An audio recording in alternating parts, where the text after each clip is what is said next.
kodėl mane apleidai. Ką tai mums primena? Kristų ant kryžiaus. Kada nuodėmės buvo ant jo, jisai sakė, mano Dieve, kodėl mane apleidai. Aš kažkodėl galvoju, kad Dovydas buvo pranašas ir kad jis visą laiką rašė apie Kristų. Tai irgi tiesa, kad kai jūs pasakėt, nes Dovydo psalmėse daug pranašysčių yra. Tai jisai atliko pranašišką tarnavimą, Nijolė labai teisingai pasakėt, be abejonės. Tik kaip kurie dalykai vyko jo gyvenime, o pilnas išsipildymas mes matome yra Kristuje. Tai vadinamas mesijietiškos psalmės, kur psalmistas ne tik nusako savo gyvenimo įvykį, bet ir pranašauja, kas įvyks ateityje, o čia konkrečiai Kristuje. Aš klausimą turiu. Taip, pavyzdžiui, šitoj psalmėj pats Dovydas yra tikimybė, kad jisai žinojo, kad čia jisai užrašo pranašystę apie Kristų. Nes mes žinom, kad ne visas pranašystės pranašai suprasdavo, ypač kaip Danielius. Labai sunku pasakyti, Alio, jūsų klausimą. Tai ir taip gali būti, tai gali būti ir ne, todėl labai sunku į tai atsakyti. Kiek Dievas leido jiem žinoti tuo metu ir kiek jisai atskleidė savo apreiškimą tuo metu. Antras, mes vėlgi matome 22 psalmė, abiejų drabužiais dalijosi kiti. Buvo Dovydo gyvenime kažkoks įvykis, kada drabužiais dalijosi, metė dėl jų burtą.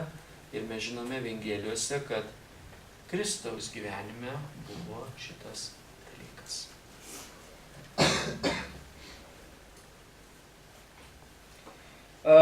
Didžioji raidė. Dovydas ir Kristus patiko Dievui. Pirmas, kada skaitome apie Dovydą, tai buvo vyras pagal Dievo širdį.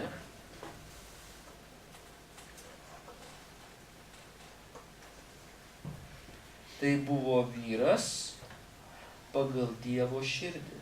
Kada skaitome apie Kristų, mato 3.17, mes skaitome, kad tėvas gerėjosi sūnumi.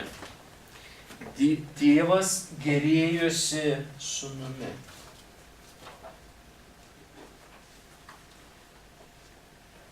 Naujojo testamento eilutės.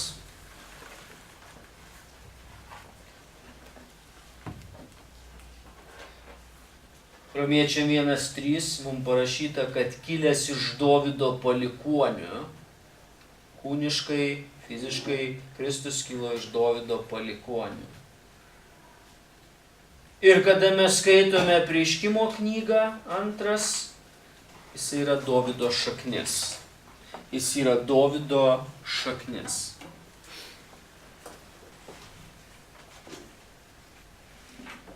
Knygos pagrindai. Pagrindinis šitos knygos žodis A didžioji raidė yra perėjimas.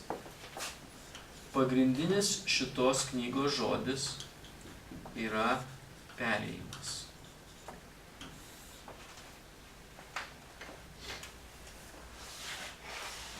Pirmoje Samuelio knygoje yra užrašytas tragiškas perėjimas.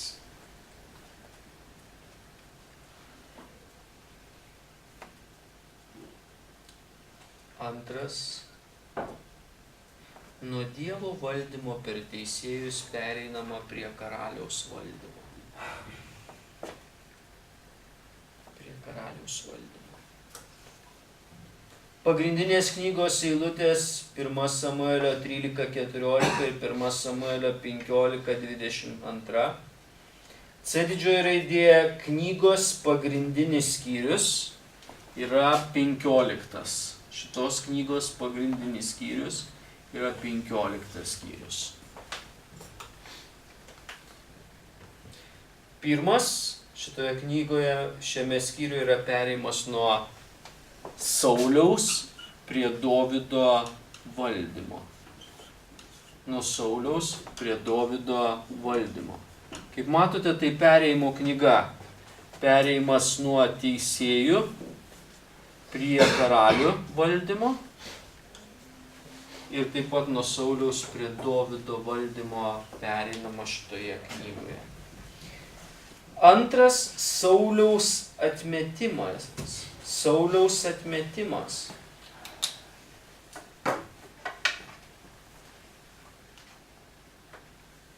Trečias, dėl nuodėmės palaiminimai atimami iš Sauliaus ir perduodami Dovydui. Dėl nuodėmės atimami palaiminimai iš Sauliaus ir perduodami Dovydui.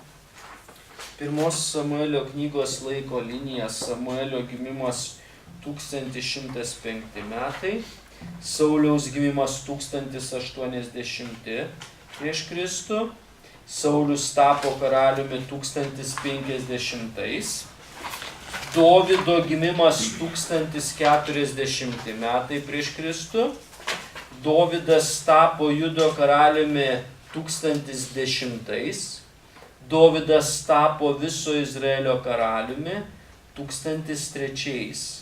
Saliamono gimimas 991 metai prieš Kristų, Saliamonas tapo karaliumi 970 metais prieš Kristų.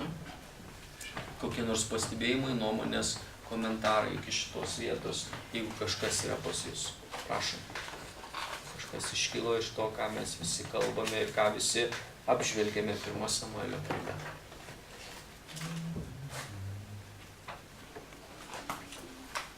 Knygos planas. Helis ir Samuelis. 1-7 skyriai. Samuelio gimimas vaikystė, karas su Filistinais. Didelis kontrastas tarp Helio sūnų ir Samuelio.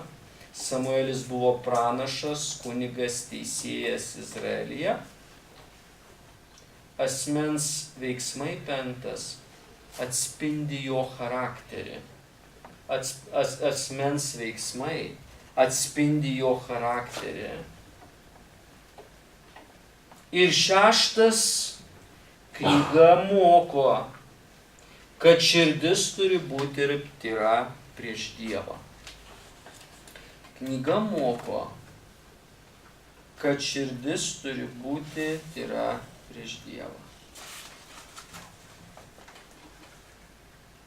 B didžioji raidė Samuelis ir Saulius. 8-15 skyriai. Saulius Izraelio karalius. Dievas atmeta Saulių dėl nepaklusnumo. Prie 3 pakartosiu. Saulius turėjo puikius fizinius duomenis. 4. Bet Saulius sąmoningai nepakluso Dievui ir tapo blogu karaliumi.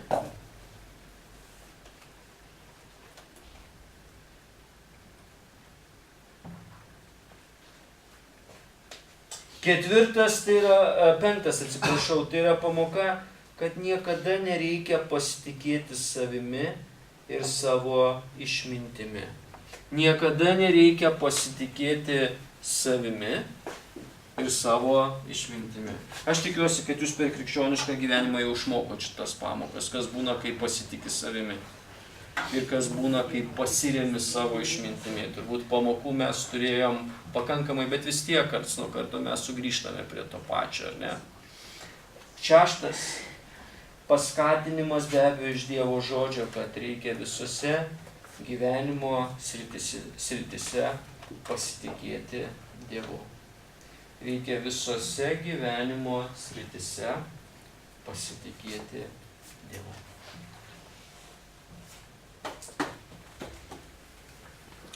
Mėlieji, 9 valandos. Labai geras su jumis, bet laikas man su jumis bėga per greitai. Jeigu Dievas leis, rytoj mes grįšime 9:30, truputėlį paimsime hermeneutikos, o paskui žiūrėsime pagal mūsų pavargimo lygį, kaip praeitą kartą ar hermeneutikoje pasiliksime ir paimsime Senąjį testamentą dar šiek tiek. Gerai, pasimelskime visi kartu, padėkokime Dievui, kad kelias valandas galėjom pakalbėti.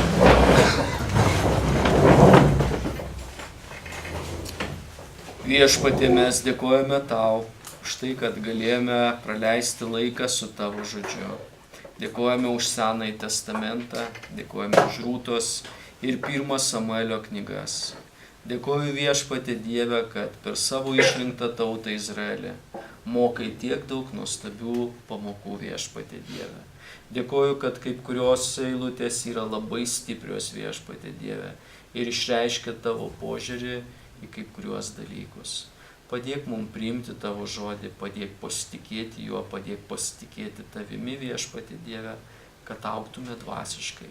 Palydėk dabar saugiai tuos, kurie keliaus namo, palaimink poilsį ir prašau iš savo malonės surink mus rytoj čia, toliau tęsti studijas iš tavo žodžio. Esame dėkingi tau už viską, Jėzaus vardu. Amen. Dievo palaiminsiu.